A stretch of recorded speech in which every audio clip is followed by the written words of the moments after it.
Hello everyone, welcome back to our channel. మన channel ఎవరైనా first time చూస్తున్నట్టయితే వెంటనే ఛానల్ సబ్స్క్రైబ్ చేసి లైక్ చేసి షేర్ చేయండి. అలాగే పక్కనే ఉన్న బెల్ ఐకాన్ క్లిక్ చేయండి. అలా క్లిక్ చేయడం ద్వారా మనం పెట్టిన వీడియోస్ మీకు అప్డేట్స్ అనేవి వస్తాయి. ఇక గుండె నిండా గుడి గంటల సీరియల్లోకి వెళ్తే మరి రోహిణి ప్రెగ్నెంట్ అని అబద్ధం ఆడుతుంది. మరి అబద్ధం ప్రభావతి, మీనా, బాలు అందరూ మనోజ్ తెలుసుకుంటారా? మరి ఏం జరిగిందో తెలుసుకోవాలంటే మన వీడియోని స్క్రిప్ట్ చేయకుండా ఫస్ట్ నుంచి లాస్ట్ వరకు చూడండి. అలాగే మన వీడియో కనుక నచ్చితే మీకు లైక్ చేయండి, అలాగే సబ్స్క్రైబ్ చేయండి, లైక్ చేయండి, షేర్ చేయండి. అయితే గుండె నిండా గుడి గంటల సీరియల్లోకి వెళ్తే ఇక మరి శివను గుణ ఎత్తుకెళ్తాడు. ఎందుకంటే గుణకు భవిష్యత్తు లేకుండా చేయాలనే ఉద్దేశంతో తనకి ఎగ్జామ్స్ ఉన్నాయని తెలిసి తనకి ఎగ్జామ్ రాయకుండా చేయాలని చూస్తాడు. అలాగే తనకు మత్తుమందు అలవాటు ఉందని ఇంజెక్షన్తో మత్తుబందు ఎక్కించి, అలాగే స్కూల్లో కాలేజీలో స్టూడెంట్స్కి అందరికీ మత్తుబందు అలవాటు చేస్తున్నాడని టీచర్ని నమ్మించి ఇలా చేయాలని, ఇక శివకు ఇంజెక్షన్ చేయాలని గుణ పాడుబుద్ధి ఉంటుంది. ఇక ఇదిలా ఉండగా బాలుకు మాత్రం శివ లొకేషన్ తెలుసుకుంటాడు. అలా శివ లొకేషన్ తెలుసుకొని కరెక్ట్ టయానికి ఇంజెక్షన్ ఇచ్చే టయానికి శివాను రక్షిస్తాడు. అప్పుడు శివ మేల్కొచ్చి బావాని గట్టిగా పట్టుకొని ఏడుస్తూ ఉంటే, సరే ఇది తర్వాత ముందు ఎగ్జామ్ టైం అవుతుంది, ఫస్ట్ నువ్వు ఎగ్జామ్ రాయడానికి వెళ్ళాలి, ఇప్పుడు మనం ఇంటికి వెళ్ళే టైం కూడా లేదు కాబట్టి మనం ఇక్కడ నుండి ఇక్కడికే ఎగ్జామ్ వాళ్ళకు వెళ్ళాలి, నీకు అసలు టైం లేదు అనగానే సరే బావా అని అంటాడు. అప్పుడు అరే రాజేష్ బండి తీరా ఎగ్జామ్ సెంటర్కి వెళ్దామని శివని ఎక్కించుకొని ఎగ్జామ్ రాయించడానికి వెళ్తారు. ఇక అలా వెళ్ళిన తర్వాత ఇక శివని ఎగ్జామ్ రాయడానికి తీసుకెళ్తారు. ఇక హాల్ టికెట్ గురించి అడిగితే సుమతి ఆల్రెడీ నాకు హాల్ టికెట్ ఇచ్చింది అని శివశేత్కి హాల్ టికెట్ ఇస్తారు. అలా శివశేత్కి ఇవ్వడంతో ఇక శివకు హాల్ టికెట్ ఇస్తారు. అలా గదిలోకి వెళ్ళిపోవడంతో ఇక శివని ఎగ్జామ్ హాల్కు పంపించిన వెంటనే మీనాకి కాల్ చేస్తాడు. ఎందుకంటే మీనా టెన్షన్ పడుతుందని కాల్ చేయగానే శివ దొరికాడా అండి అని అడగానే దొరికాడు, ఎగ్జామ్ కూడా రాస్తున్నాడు, చాలా ప్రశాంతంగా ఎగ్జామ్ కూడా రాస్తున్నాడు, టెన్షన్ ఏం లేదనగానే అమ్మాయి వాడు ఎగ్జామ్కి వెళ్ళాడా, ఇక టెన్షన్ ఏం లేదు, వాడు ఎగ్జామ్కి వెళ్ళాడని చాలా టెన్షన్ పడ్డాము, వాడు ఎగ్జామ్ రాయడానికి పోతాడా పోడా అసలు ఏంటా అని చాలా భయపడ్డాము అని మీనా వాళ్ళతో చెప్తూ ఉంటుంది. అప్పుడు టెన్షన్ పడవలసిన అవసరం ఏం లేదు, వాడు ప్రశాంతంగా ఎగ్జామ్ రాయడానికి వెళ్ళాడు, కానీ టైం లేదు కాబట్టి ఇంటికి రాలేదు, ఇంటికి వచ్చి ఒకవేళ స్నానం చేసి వెళ్తే టైం అనేది ఉండదు కాబట్టి వాడిని ఇటు నుంచి ఇటే తీసుకొచ్చి ఎగ్జామ్ సెంటర్కి పంపించాను, వాడు ప్రశాంతంగా ఎగ్జామ్ రాస్తున్నాడు అనగానే సరేనండి నేను కూడా బయలుదేరుతాను అమ్మ వాళ్ళతో చెప్పాని ఇక అంటుంది. ఇక సరే అని ఇక తన ఫ్రెండ్స్ను తీసుకొని బాలు ఇద్దరు ముగ్గురిని తీసుకొని బాలు ప్లేస్కి వెళ్తాడు. ఇక అక్కడికి వెళ్ళగానే వాళ్ళకి ఆల్రెడీ దెబ్బలు తాకుంటాయి. ఇక దెబ్బలు తాకడంతో అదే నొప్పులతో ఉంటారు. అప్పుడు వెళ్ళిన బాలు ఇక గుణకు గట్టిగా వార్నింగ్ ఇస్తాడు.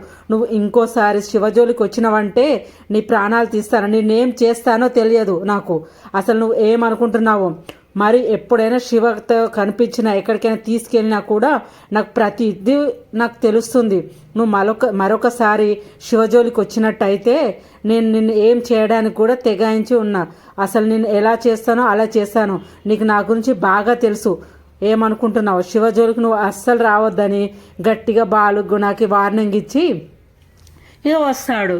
ఇక అప్పుడు బాలు తన ఫ్రెండ్తో అమ్మ ఇంతసేపు చాలా టెన్షన్ పడ్డాను రా, వాడికి ఏమైపోతుందో ఏంటో, వాడు ఎగ్జామ్ రాస్తాడో రాయడో అని నేను చాలా భయపడ్డాను, మన సమస్యలు మనకున్నాయి, మనం చదవలేదు కాబట్టి మన సమస్యలు మనకు చాలా ఉన్నాయి, కానీ ఆ పిల్లోడు ఎగ్జామ్ రాస్తాడో రాయడో అని నేను చాలా భయపడ్డాను రా అనగానే అసలు భయపడవలసిన అవసరం ఏముందిరా, శివను ఆ గుణగాడే వెళ్ళాడని తెలుసు కదా, మనం ఎలాగైనా తీసుకువెళ్ళే వాళ్ళం కదా, ఎందుకు దానికి భయం అనగానే సరేరా నిన్ను చాలా ఇబ్బంది పెట్టాను నేను, అసలు నీకు ఇబ్బంది కలిగించాను కదా అంటే లేదు నువ్వెందుకు రా అలా అంటావు, లేదు నువ్వు ఎప్పుడైనా నేను మంచి ఫ్రెండును, నీకు ఏ చిన్న హాని కలిగినా ఏ సంతోషమైనా ఫస్ట్ గుర్తుకొచ్చేది నేనే కదరా, అది నాకు సంతోషంగా ఉంది అని తనకు బాయ్ చెప్పి ఇంటికి వచ్చేస్తారు.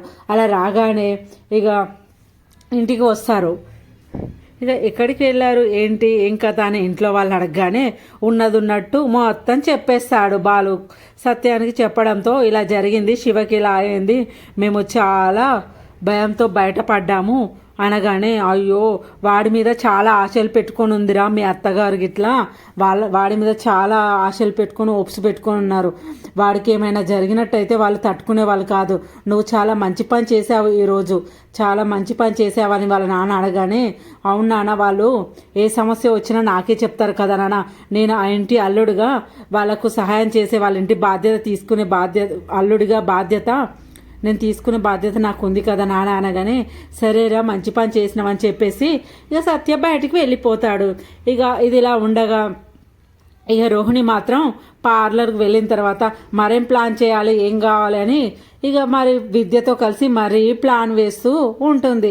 అసలు నువ్వు ఏం ఆలోచిస్తున్నావు, అసలు ఏంటి అనగానే, నాకున్న సమస్యకు పరిష్కారం అనేది వెతుక్కుంటున్నాను, ఏం వెతకాలా అని ఆలోచిస్తున్నా. అంటే అయినా నీ సమస్యకు పరిష్కారం ఏంటి, అది నీకు వచ్చేదే అబద్ధాలు కదా, మళ్ళీ అబద్ధాలు చెప్పడానికి ఫిక్స్ అయి ఉన్నావు, ఏదో ఒక అబద్ధం చెప్పాలనే కదా నువ్వు ఉంటావు, ఏదో ఒకటి ఉండే ఉంటుంది కదా మైండ్లా అని అనగానే అప్పుడు రోహిణి అంటుంది, అవునే అబద్ధమే చెప్పాలనుకుంటున్నాను, అబద్ధాలే చెప్తాను, అబద్ధం నేను మనోజ్ని దక్కించుకొని నన్ను సంతోషంగా వాళ్ళు హ్యాపీగా చూసుకునే వరకు నేను ఇలానే చెప్తాను అనగానే, ఏంటి నువ్వు ఒకసారి అబద్ధాలు ఇలా చెప్పినప్పుడే నువ్వు ఇలా దూరంగా ఉంచారు, మళ్ళీ మళ్ళీ నువ్వు ఎలా అబద్ధాలు చెప్పాలనుకుంటున్నావు వాళ్ళతో అంటే, లేదు మోసాలు చేయాలి, అబద్ధాలు చెప్పాలి, నేను సంతోషంగా ఉండాలంటే ఇవన్నీ చేయవలసిందే, ఎలాగైనా చేస్తానంటే నువ్వు అలా చేయడం వల్ల ఇలా ఉన్నావు రోహిణి, అలా అబద్ధాలు చెప్పకు, నువ్వు ఒక అబద్ధం చెప్పడానికి 100 అబద్ధాలు ఆడవలసి వస్తుంది, నువ్వు అబద్ధాలు చెప్పకూడదు, అసలు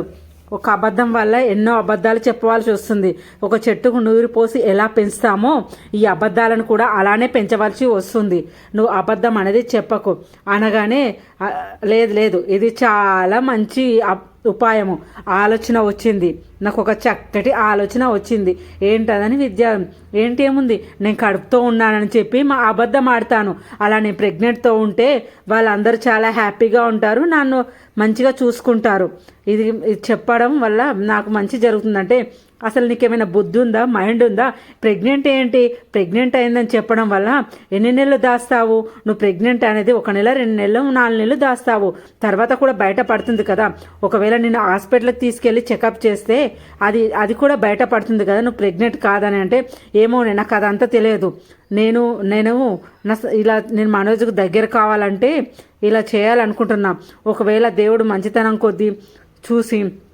నన్ను మనోజ్ దగ్గరికి తీసుకుంటే నేను ప్రెగ్నెంట్ అయిపోతాను, మా గొడవలు తీరిపోతాయి, అలా అప్పటి వరకు నాకు ఈ అబద్ధం ఆడవలసిందని రోహిణి విద్యతో చెప్తూ ఉంటుంది. నువ్వు ఇలా చెప్పడం వల్ల నీకు ఉపయోగం అనేది ఏం ఉండదు, ఇంకా ప్రాబ్లాలు కొని తెచ్చుకోవడం తప్ప వచ్చేది ఏం ఉండదు, నేను ఎందుకు చెప్తున్నానో అర్థం చేసుకో అని రోహిణితో అనగా, లేదు నువ్వు ఎన్నైనా చెప్పు, నాకు అవసరం లేదు, ఎందుకంటే నా సమస్యకు పరిష్కారం ఇదే, నేను కడుపుతో ఉన్నానంటేనే వాళ్ళు నన్ను మంచిగా చూసుకుంటారు, ఇది ఒక్కటే ప్లాను అని చెప్తుంది విద్యానికి. సరే నీ ఏడుపు నువ్వు వేడు, ఎంత చెప్పినా వినడం లేదు, ఇక తర్వాత నీ ఇష్టమని విద్య అంటుంది. ఇక ఇదిలా ఉండగా రోహిణి ఇంటికి వెళ్తుంది. అలా వెళ్ళడంతో అందరూ హాల్లో కూర్చొని మాట్లాడుకుంటూ ఉంటారు. కానీ రోహిణి మనసులో మాత్రం ఇదే కరెక్ట్ టైం కదా, ఈ టైంలో నేను ఉపయోగించుకొని కళ్ళు తిరిగి కింద పడిపోతే నేను ప్రెగ్నెంట్తో ఉన్నానని తెలుస్తుంది అని అందరి ముందు కళ్ళు తిరిగి కింద పడిపోతుంది. అప్పుడు మీనా వచ్చి ఏమైంది రోహిణి అనగానే శృతి తీసుకొచ్చి కొన్ని మంచినీళ్ళు తీసుకొని వచ్చిస్తుంది. అలా తీసుకురావడంతో ఫేస్ పైన నీళ్ళు చల్లగానే, ఏమైంది రోహిణి ఇలా నీరసంగా ఉన్నావేంటి, ఫుడ్ సరిగ్గా తినడం లేదా, నిద్ర పట్టడం లేదా అనగానే, తిన్నాను మీనా, నిద్రపోతున్నాను, కాకుంటే ఈ మధ్యన నాకు కొద్దిగా తల తిరుగుతుంది, వామిటింగ్స్ అవుతున్నాయి, అదేంటో ఏమో అర్థం అవ్వడం లేదు, నాకు ఇలానే నీరసంగా ఉంటుంది అనగానే ఇక అక్కడే ఉన్న ప్రభావతి షాక్ అయిపోతుంది. ఏంటి నీకు వామిటింగ్స్ అవుతున్నాయా, అదేంటి వామిటింగ్స్ అవ్వడం ఏంటి అనగానే, అదేంటి నీకు పీరియడ్స్ ఎప్పుడు వచ్చాయి, నువ్వు ఎప్పుడు బయట ఉన్నావు అని అడిగేసరికి, అదేంటి అత్తయ్య ఏమడుగుతున్నారంటే నీకు డేట్ ఎప్పుడు వచ్చింది ఎగ్జాక్ట్లీ చెప్పు అనగానే, నాకు డేట్ వచ్చి 2 నెలలు అయిపోతుంది అత్తయ్య, ఆ డేట్ నాడు నాకు పీరియడ్స్ వచ్చాయి అని చెప్తుంది. అప్పుడు నాకు ఇది ప్రెగ్నెంట్ ఏమో అనిపిస్తుంది, మరి ప్రెగ్నెంట్ కావచ్చేమో అనగానే, అవునత్తయ్య నాకు కూడా అలానే అనిపిస్తుంది, నాకు 2 నెలల నుంచి పీరియడ్స్ రావడం లేదు కదా, నేను ప్రెగ్నెంట్ ఏమో అనుకుంటున్నానంటే, సరే రేపు వచ్చి నేను కూడా చెకప్ చేపిస్తానంటే, వద్దత్తయ్య నేను విద్యాన్ని తీసుకొని చెకప్కి వెళ్తాను మీకు ఎందుకు అత్తయ్య అంత ఇబ్బంది అనగానే ఇక నెక్స్ట్ రోజు ఎవ్వరికి చెప్పదు. ఎందుకంటే రోహిణి దొంగ బుద్ధి తెలిసిందే కదా, తను డ్రామా ఆడుతుందన్న విషయం తెలిసిందే. అలాగే వెళ్ళి ఒక దొంగ స్కానింగ్ తీసుకొచ్చి ఇక ప్రెగ్నెంట్ అని ఒప్పిస్తుంది, అందరికి చెప్తుంది. అలా ప్రెగ్నెంట్ అని తెలిసిన వాళ్ళ ఇంట్లో అందరూ చాలా హ్యాపీగా సంతోషంగా ఫీల్ అవుతూ ఉంటారు. కాకుంటే మీనా బాలు మాత్రం రోహిణిని నమ్మరు. ఎందుకంటే అన్ని అబద్ధాలు చేసేటి అన్ని మోసాలు పచ్చి అబద్ధాలు చెప్తుంది కదా, అలాగని రోహిణిని నమ్మరు. కాకుంటే రోహిణి కడుపుతూనే ఉందంటారా అని మీనా బాలను అడుగుతుంది. ఏమో మీనా, నాకు కూడా అదే డౌట్. అసలు ఎన్ని రోజుల నుంచి లేనిది కడుపని ఇప్పుడు నాటకం ఎందుకు అడుగుతుందో. ఒకవేళ మనోజు అమ్మ ఇద్దరు ప్రేమగా చూసుకోవాలని ఏదో ఒక ప్లాన్ చేసి ప్రెగ్నెంట్ అని నాటకం ఆడుతుందేమో అనిపిస్తుంది మీనా. కాకుంటే ఆమె నాటకాన్ని ఎలాగైనా బయట పెట్టాలి, ఎలా అయినా తెలుసుకోవాలి అని బాలు అంటాడు. అనగానే అదే అనుకుంటున్నాను మీనా, ఎలాగైనా నువ్వు దీనికి ఏదైనా ఒక మార్గం చూపించి అది ప్రెగ్నెంటా కాదా అని మనం క్లారిటీ తీసుకోవాలి అని అంటారు. సరే, ఇప్పుడు మనము ఒక పని చేద్దాం, హాస్పిటల్ వెళ్ళి రోహిణిని హాస్పిటల్కి రమ్మందాం. ఎందుకంటే మనకు తెలిసిన డాక్టర్ కాబట్టి ప్రెగ్నెంటా కాదా అని ఉన్న విషయం అన్ని చెప్పేస్తాడు. అసలు నిజమేంటో మనకు తెలుస్తుంది. ఒకవేళ మనం ఇక్కడ నుంచే రోహిణి రమ్మంటే తను మనతోటి రాదు. మరి చెకప్ అంటే నేను ఆల్రెడీ చేసుకున్నాను కదా, మరి చెకప్ ఎందుకు అని అడుగుతుంది. దానివల్ల మనం అక్కడికి వెళ్ళి డాక్టర్ దగ్గరికి వెళ్ళి మాట్లాడి రోహిణిని రమ్మందాం. అలాగే అమ్మను కూడా తీసుకొని వెళ్దాం. అవును, అత్తయ్యను కూడా తీసుకొని వెళ్దాము. ఎందుకంటే అమ్మకు కూడా ఒక మాట చెప్పేసి వెళ్దామని బాలు మీనా అనుకుంటారు. ఎలాగైనా రోహిణిది బయట పెట్టాలి. ఒక్క అబద్ధమా రెండు అబద్ధాల, ఇన్ని అబద్ధాలు ఆడుతుంది కదా, ఎలాగైనా బయట పెట్టాలని చాలా ఫిక్స్ అయి ఉంటారు బాలు మీనా. ఇక అలా హాస్పిటల్కి వెళ్ళాలని ఆలోచించుకుంటూ ఉంటారు. ఇక ఇదిలా ఉండగా ఇక బాలు వాళ్ళ అమ్మకి చెప్పడానికి వెళ్తాడు. ఏంటి ఏమో చాలా హ్యాపీగా ఉన్నావేంటి, మేము ఒకవేళ తను ప్రెగ్నెంట్ ఉందో లేదో తెలుసుకోవాలి ఫస్ట్. ఒకవేళ తను ప్రెగ్నెంట్ లేకుంటే ఏం చేస్తావు అనగానే, అది ప్రెగ్నెంట్ లేదని తెలిస్తే దాని అంతు చూస్తా, దానికి ఉన్నదే నా చేతిలో అనగానే, సరే వెళ్దాం పదా, మనం ఒక దగ్గరికి వెళ్దాం పా, మరి అక్కడికి వెళ్తే తెలుస్తుంది కదా అంటే, నన్ను ఎక్కడికి తీసుకెళ్తున్నావు నువ్వు అంటే, పార్లరమ్మ కడుపుతో ఉన్న విషయం తెలుసుకోవడానికి వెళ్దాంపా. అసలు అది కడుపా కాదా, ఎన్ని అబద్ధాలు ఆడుతుంది, ఏం కథ, మనం వెళ్తేనే కదా తెలుస్తుంది, వెళ్దాం పదా అని మీనా బాలు ప్రభావతికి వెళ్తారు. అలా వెళ్ళిన తర్వాత ఇక పార్లర్లో ఉన్న రోహిణికి ఫోన్ చేసి రమ్మంటారు. అలా సంతోషపడి ఫోన్ చేయడంతో చాలా హ్యాపీగా ఫీల్ అయిపోతుంది. ఎందుకంటే ఇంట్లో వాళ్ళందరికీ అబద్ధాలు చెప్పినా కూడా అందరూ నన్ను నమ్మేశారు. చాలా హ్యాపీగా ఉంది, అందరూ నమ్మేశారు. ఇప్పుడు నేను ప్రెగ్నెంట్తో ఉన్నాను, అబద్ధం ఆడాను కదా, అది ఎలాగైనా నిజం చేసుకుంటాను, ఈ అబద్ధాన్ని నిజం చేస్తాను అని హ్యాపీగా ఫీల్ అయిపోతూ ఉంటుంది విద్యకు చెప్పుకుంటా. అప్పుడు మీనా అదే టైంకి ఫోన్ చేస్తుంది. ఇక ఫోన్ చేయగానే, ఏం చేస్తున్నావు రోహిణి, ఏం చేస్తున్నావు, ఎక్కడున్నావు అంటే, నేను పార్లర్లోనే ఉన్నానంటే, సరే ఒకసారి నేను చెప్పిన లొకేషన్కి అర్జెంటుగా రా అని మీనా అంటుంది. అదేంటి, ఎందుకు రమ్మంటున్నావు, ఏంటి అసలు ఎందుకు రమ్మంటున్నావు అంటే, నాకు కొద్దిగా ప్లీజ్ నీ హెల్ప్ అనేది కావాలి, నువ్వు కొద్దిగా వస్తే నాకు హెల్ప్గా ఉంటుంది, కొద్దిగా రా అని మాట్లాడడంతో, సరే రోహిణి హెల్ప్ అడిగింది కాబట్టి అని రోహిణికి తెలియదు హాస్పిటల్ తీసుకువెళ్ళి చెకప్ చేస్తారనే ప్లానింగ్ మాత్రం మీనా బాలుది కాబట్టి రోహిణికి తెలియదు. సరే అని విద్యకు చెప్పేసి ఇక హాస్పిటల్కు వస్తుంది. ఇక మీనా అలా వెళ్ళిన మీనాను చూసి ఎందుకు, ఏంటి, ఏమైంది, అసలు అర్జెంట్ ఏంటి, ఎందుకు రమ్మన్నావు, ఏదో ఏమైనా జరిగిందేమో అని నేను టెన్షన్లో వచ్చాను, అసలు ఏమైంది, నన్ను ఎందుకు రమ్మన్నావు అంటే, నాకేం జరగలేదు, నేను మంచిగానే ఉన్నా, అదంతేం లేదు, నువ్వు ముందే కడుపుతూ ఉన్నావు కదా, నీ ప్రెగ్నెంట్ను చెకప్ చేపిద్దామని రమ్మన్నాను నీ హెల్త్ గురించి అనగాని, ఇక అలా చెప్పడంతో రోహిణి కళ్ళు బయర్లు గమ్ముతాయి. టెన్షన్ స్టార్ట్ అవుతుంది. అదేంటి, నాకు ఎప్పుడు చెకప్ చేయడం ఏంటి అని టెన్షన్ పడుతూ, అదేంటి చెకప్ ఏంటి, ఆల్రెడీ నేను చెకప్ చేయించుకున్నాను, మీకు స్కానింగ్ కూడా చూపించాను, నేను ప్రెగ్నెంట్ అని కూడా కన్ఫామ్ అయింది కదా, మరి ఇప్పుడు నాకు చెకప్ చేయడం ఏంటి అత్తయ్య అంటే, అబ్బో నీ మోసాలు, నీ అన్ని అబద్ధాలు అన్నీ మాకు తెలిసినవే కదా, మరి ఇది ఎంతవరకు నిజమో కరెక్టో కాదో మేము ఒకసారి చెకప్ చేయించుకుంటే మాకు తెలుస్తుంది కదా, మరి నువ్వు ప్రెగ్నెంటా కాదా అని తెలుసుకోవాలంటే ఇంత మాత్రం చేయాలి కదా అంటే, నేను అబద్ధం ఎందుకు చెప్తాను అత్తయ్య, నేను ప్రెగ్నెంటే, నేను కడుపుతో ఉన్నాను అని చెప్పడంతో మరోసారి చెప్తుంది. కానీ రోహిణి చెప్పిన మాట వాళ్ళు నమ్మరు. అసలు నమ్మకుండా ప్రభావతి, నువ్వు చెప్పవలసిన పని ఏం లేదు, మేము చెప్పినట్టు చేయి, నువ్వు టెస్ట్ చేయించుకో, నువ్వు ప్రెగ్నెంట్ అనేది కాదు డాక్టర్ గారే చెప్తారు, ఫస్ట్ నువ్వు ప్రెగ్నెంట్ టెస్ట్ చేయించుకో అని స్కానింగ్ గురించి పంపిస్తారు.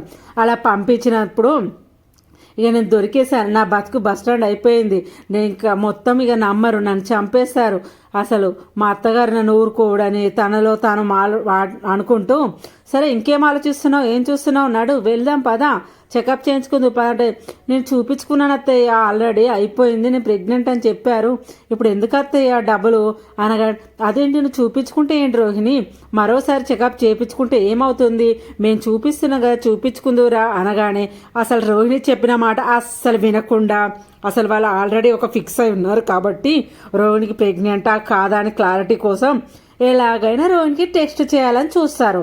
ఇక అలా చేయడంతో ఇక రోహిణి మాత్రం బుక్ అయిపోతుంది.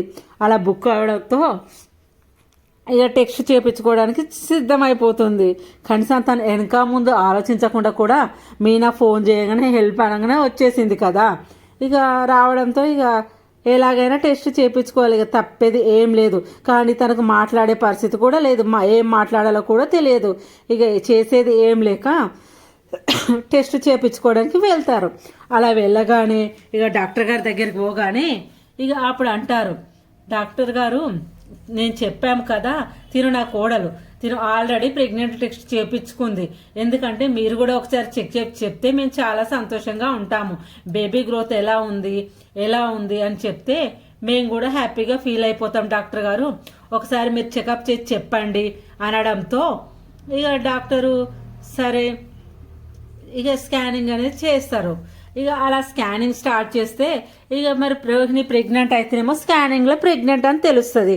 కానీ రోహిణి అక్కడ ప్రెగ్నెంట్తో ఉండదు, నాటకం ఆడుతుంది, అది ముచ్చట్నేనే. ఇక స్కానింగ్లో మాత్రం డాక్టర్ చూస్తే ఏమో ఉండదు, అంత డోళ్ళ. ఇక అలానే ఇక స్కానింగ్ కాక యూరిన్ టెస్ట్ కూడా చేస్తారు. ఆ యూరిన్ టెస్ట్లో కూడా ఏముండదు, కావాలని నాటకం ఆడిన విషయం బయటపడుతుంది. అప్పుడు డాక్టర్ గారు అంటారు, డాక్టర్ గారు ఏంటమ్మా నీకు ప్రెగ్నెంట్ అని ఎవరు చెప్పారు, అసలు నీకు కడుపే కాదు, నువ్వు ప్రెగ్నెంట్తో కూడా లేవు, అసలు నీకు స్కానింగ్లో రాలేదు, యూరిన్లో లేదు, అసలు ఈ అమ్మాయి ప్రెగ్నెంటే కాదని చెప్తాడు డాక్టరు. ఇక రోహిణికి మాత్రం చెమటలు పట్టేస్తాయి, ఇక అయిపోయింది, నా బతుకు అయిపోయింది, ఇప్పుడు నేను అబద్ధం ఆడిన విషయం తెలిసిపోయింది, డాక్టర్ నిజం చెప్పేశాడు, వీళ్ళకి తెలిసిపోయింది, ఇక నా పని అయిపోయినట్టే, ఇప్పుడు నేను ఎలాగైనా నిజం చెప్పాలి, ఇప్పుడు ఎలాగైనా నిజం చెప్పకుండా ఎలాగైనా ఒప్పుకోవాలి, ఎందుకంటే నాది నేను ఒప్పుకుంటేనే మంచి పని, ఎలాగైనా ఒప్పుకోవాలని అనుకుంటుంది రోహిణి. ఇక అలా రోహిణి ప్రెగ్నెంట్ లేదని తెలిసినాక ఇక రోహిణికి మాత్రం చాలా టెన్షన్ అయిపోతుంది. ఇక టెన్షన్ అయ్యి ఇంటికి వెళ్తారు. అలా ఇంట్లోకి పోగానే ఇక ప్రభావతికి ఉన్నదే ముందే పిచ్చ కోపం మీద ఉంటుంది.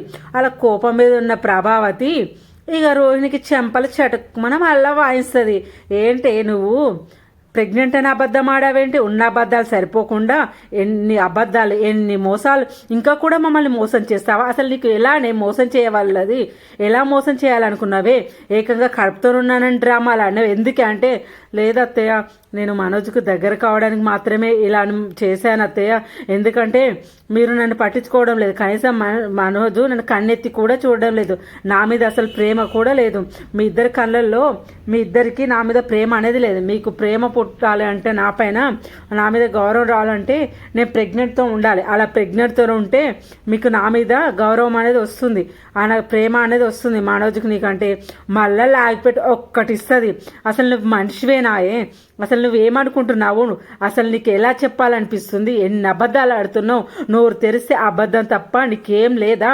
అబద్ధం చెప్పడం తప్ప ఏది లేదా, నోటికి ఏ అబద్ధం వస్తే అది ఆడేస్తావా, అవతల వాళ్ళు బాధపడతారు, దానివల్ల ఎఫెక్ట్ అవుతుందని నీకేం లేదా, ఏం మాట్లాడుతున్నావు, ఏం చేయమని అంటే, మరి ఏం చేయమంటున్నారు అత్తయ్య, మరి మీరు నా మీద చూపించే ప్రేమ లేదు అనగానే, నోరు ముయ్యవే, నీకు నమ్మకం రావాలంటే నువ్వు నిజాయితీగా ఉండాలి, నువ్వు చేసేది కరెక్ట్ ఉండాలి, నీ పనులు కరెక్ట్ ఉండాలి, నీ ప్రతి నడకలో అబద్ధమే, నీ మొత్తం మోసాలు, అసలు ఏం మనిషివే నువ్వు, అసలు నిన్ను చూస్తే నాకు కంపరంగా ఉంది, అసహ్యం అనిపిస్తుంది, అసలు నీ ముఖం కూడా చూడాలనిపించలేదు, నీ భర్త మీద నీకు ప్రేమ అనేది ఉంటే నీ భర్త మీద ప్రేమ అనేది ఉంటే నువ్వు అబద్ధం అనేది చెప్పు, కాకుంటే ఏకంగా నువ్వు కడుపుతో ఉన్నానని అబద్ధం చెప్పడం ఎంతవరకు కరెక్టు?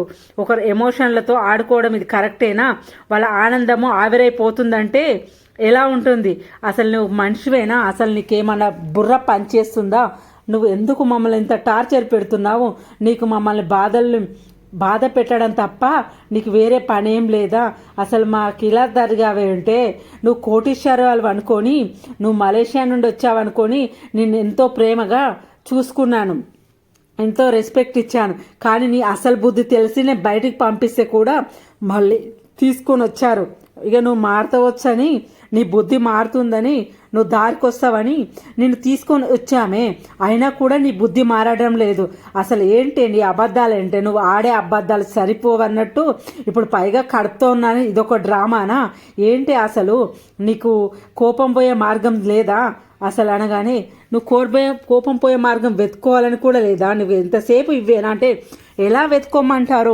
మీకు ఎంతసేపు నా మీద కోపం తప్ప, నన్ను నెగిటివ్గానే చూస్తున్నారు తప్ప అసలు నన్ను మనిషిగా కూడా చూడడం లేదు. కూరలో కరివేపాకును తీసేసినట్టు తీసేస్తున్నారు. ఎంతసేపు ఓపిక పట్టాలి అత్తయ్య అంటే? మనిషికి ఓపిక అవసరం, ఓపిక పట్టాలి. నీకు మీద కోపం పోవాలంటే మా గురించి ఓపిక పట్టాలి. నువ్వు ఇంకోసారి ఇలాంటి పిచ్చి పిచ్చి పనులు చేసి అబద్ధాలు ఆడినావనుకో, ఇక ఏం చేస్తానో నాకు తెలియదు. ఇదే నీకు లాస్ట్ ఛాన్సు. నువ్వు నా కొడుకుని ఇష్టపడి వాడి ప్రేమ కోసం ఆరాధిస్తున్నావని నిన్ను వాడి ముఖం చూసి క్షమిస్తున్నాను. కానీ నువ్వు చిన్న అబద్ధం చెప్పినా, నీ నోటి నుంచి ఇంకేమైనా డ్రామాలు ప్లాన్లు వేసావనుకో, ఊరుకునే సమస్య లేదు. నిన్ను ఇంట్లోకి వెళ్ళి పంపించేస్తాను. ఇక మీద నువ్వు ఇంట్లోకి వెళ్ళి బయటకు వెళ్ళావనుకో, ఇంట్లో అడుగు పెట్టే ప్రసక్తే లేదు. నువ్వు ఎంత జాగ్రత్తగా ఉంటావో ఉండు. నువ్వు ఇన్ని పిచ్చి పిచ్చి ఆలోచనలు బంద్ పెట్టుర్రి అనగానే, బంద్ పెట్టు నీకే చెప్తున్నా, లాస్ట్ వార్నింగ్ అనగానే ఇక అక్కడే ఉన్న మీనాను కట్టుకొని, అసలు ఏంటి మీనా, మీ ప్రాబ్లం ఏంటి? ఎంతసేపు నా మీద తప్ప నీకు వేరే ఆలోచన లేదా? ఎంతసేపు నా మీద కళ్ళు పెట్టి చూస్తున్నారు తప్ప మీకు ఇంకొక ఆలోచన లేదా? ఎందుకు చేస్తున్నారు? నా లైఫ్లో ఎందుకు జోక్యం చేసుకుంటున్నారు? అనగా, చూడు రోహిణి, నువ్వు కడుపుతో ఉన్నానని చెప్పావు, అబద్ధం చెప్పింది నువ్వు, మోసం చేసింది నువ్వు. పైగా నువ్వు కడుపుతో ఉన్నానని ఎలా అబద్ధం ఆడతావు? ఎప్పుడైనా నీకు జ్వరం వచ్చి పడినావా? నీకు వామిటింగ్స్ వచ్చాయా? నీకు స్పృహ తప్పి పడిపోయావా? నువ్వు నీరసంగా ఉన్నావా? అసలు నీ కడుపు అనేది ఎప్పుడు వచ్చిందని అనుకోవాలి? నువ్వు చెప్పే అబద్ధాలన్నీ మేము ఎర్రిపప్ప లెక్క వినాలనుకుంటున్నామా? నువ్వు కడుపుతో ఉన్నానే అబద్ధం చెప్పింది మాకు తెలుసు. అందుకే నీ అబద్ధం బయట పెట్టాలని చెప్పి ఈ రకంగా ప్లాన్ చేసి నువ్వు ప్రెగ్నెంట్తో లేవని బయట పెట్టాను. ఇక మీదటైనా జాగ్రత్తగా ఉండు, ఇలాంటి ఎదవేషాలు వేయకు, ఇక అబద్ధాలు చెప్పుడు మానేయి, అది నీకు బెటరు అని చెప్పడంతో ఇక పైకి వెళ్ళగానే ఇక విద్య అంటుంది, చెప్తే నీకు అర్థమైందా? నేను చెప్పాను ఇలాంటివి వద్దు, ఇలాంటి అబద్ధాలు వద్దు అని చెప్పాను కదనే. ఎర్రిపప్ప పోయి ఎర్రిపప్ప అయినావా? అసలు చెప్పినా కూడా వినవు కదా. ఎంతసేపు నీది నీకే, అసలు ఎంతసేపు నీ అబద్ధాలు నీకే, నీ మోసాలు నీకే. ఏం చెప్పాలి నీకు? ఇంకెలా చెప్పాలి? అసలు నీకు చెప్పాలి, మార్చే ఉద్దేశం ఎలా మార్చాలో కూడా అర్థం అవ్వట్లేదు. అసలు ఏం మనిషివే నువ్వు? అబద్ధాల మీద అబద్ధాలు చెప్పి నీ లైఫ్ నువ్వే ఖరాబ్ చేసుకుంటున్నావు, ఇంకా చీప్ అయిపోతున్నావు. ఇంకా అబద్ధాలు చెప్పడం అయితే మానవా? అసలు ఏంటి నీ మనసును నువ్వు ఎలా కంట్రోల్ అవుతావు? ఈ అబద్ధాలు ఆడడం మానేయి. ఫస్ట్ నువ్వు అబద్ధాలు ఆడడం మానేస్తే నీకు సగం దరిద్రం పోతుంది. నువ్వు అబద్ధాలు ఆడుతున్నంతసేపు నీ జీవితం అనేది ఎన్నడూ బాగుపడవు. నువ్వు నీ భర్తతోటి జీవితం పంచుకోవాలని అనుకున్నావో, ఇక నీ భర్తకి శాశ్వతంగా దూరం అయిపోతాడు నీ అబద్ధాల వల్ల మాత్రమే. ఒక మనిషికి మంచి అభిప్రాయం రావాలన్నా, చెడు అభిప్రాయం రావాలన్నా కూడా నీ మీదనే పడి ఉంటుంది. నువ్వు అబద్ధాలు ఆడిన రోజులు ఇలానే ఉంటుంది. ఆ ఇంట్లో స్థానం అనేది ఉండదు, వాళ్ళ మనసులలో స్థానం అనేది ఉండదు. నువ్వు ఎంతసేపు నీకు ప్రేమ కావాలనుకుంటున్నావు తప్ప నువ్వు ఆడే అబద్ధాలు మాత్రం అర్థం చేసుకో. కానీ ఈ అబద్ధాల వల్ల నీ జీవితం అల్లకల్లోలం అవుతుంది. దయచేసి ఈ అబద్ధాలు ఆడడం ఇప్పటికైనా మానేసే. నీకు మంచి పేరు రావాలన్నా, చెడ్డ పేరు రావాలన్నా ఈ అబద్ధాలు మానే. ఈ అబద్ధాల వల్లనే నీకు ఇలా అవుతుంది. ఇక నీ భర్త మనసులో స్థానం సంపాదించుకోవాలన్నా, నీ అత్త ప్రేమ పొందాలన్నా, వాళ్ళ స్థానాలలో మీ భర్త ప్రేమ పొందాలన్నా, అందరిలో నీకు ఒక స్థానం ఉండాలన్నా, నీకు వాళ్ళందరి ప్రేమ దక్కాలి అనుకున్నా కూడా నువ్వు చేసింది పెద్ద తప్పు కదా.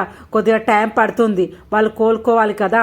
నువ్వు ప్లాన్ల మీద ప్లాన్లు, అది కోలుకోకముందే ఇంకా అబద్ధాల మీద అబద్ధాలు పెట్టి నువ్వు కన్విన్స్ చేయాలని వాళ్ళను అలా చేయకు. అలా చేసినవంటే నీకే ప్రమాదం అవుతుంది.